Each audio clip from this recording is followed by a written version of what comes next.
Get without any schedule flight coming back. Come here, come to the border, start to find some organization, the local people, and ask them how we can help. Many of the people arriving in Zahun have come from active conflict zones and are traumatized.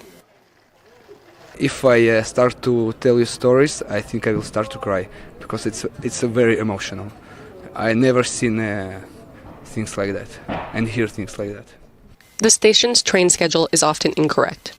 One train was delayed for 7 hours. Because of this, volunteers do not know when they will be needed most. Though this irregularity hasn't stopped people from staying for long periods of time, like David and his friends who have been volunteering at the station for a week. They have collected around 7,000 teddy bears from donors in England and are now giving them to children getting off the trains. To see the faces of the children, it's just incredible. And we're hoping that the first memory those children will have of coming here is a smiling face, somebody dressed in looking silly, smiling, a bear, a bit of love, and that's kind of the message of you're safe now. Euronews also met Dutch and Austrian volunteers working in the camp. The square in front of the railway station is called Europe Square, which has a symbolic meaning now, because volunteers are here from different European countries, like Britain and the Netherlands. Ádám Magyar for Euronews, Záhony, Hungary.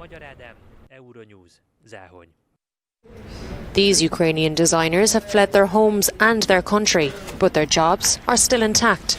When Russia invaded Ukraine over a month ago, the owner of this textiles company transferred his employees from his site in Kyiv to his factory in Hazebrouck, northern France. Nadia Katova, a former employee at the Ukrainian site, says, "When the war started, we did not go to work. We were panic-stricken. I was very, very scared, and I have a family, 2 daughters and a granddaughter. We decided to leave Kyiv." Frédéric Lanaire asked if we wanted to escape to France. I accepted, and we left immediately for Lviv, and then we came to France. Specialising in coats and jackets, the majority of the Lanaire Cordier company wares were manufactured in Kyiv. CEO Frédéric Lanaire said he needed to act fast. What would we do today if our Ukrainian office closed down? When will this happen? This matter was raised very quickly. Most of the people who are here in France had already decided to leave the country. So when they left for Poland, I told them, in this case, come to France. We would try to organise housing. These are people we have known for more than 20 years. They are employees, collaborators and even friends. So this is an obvious approach, he says. 16 employees and their families have relocated to France since the war began.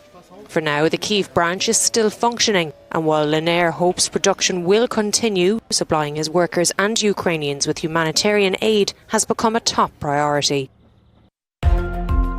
The second black box of the China Eastern Airline plane that crashed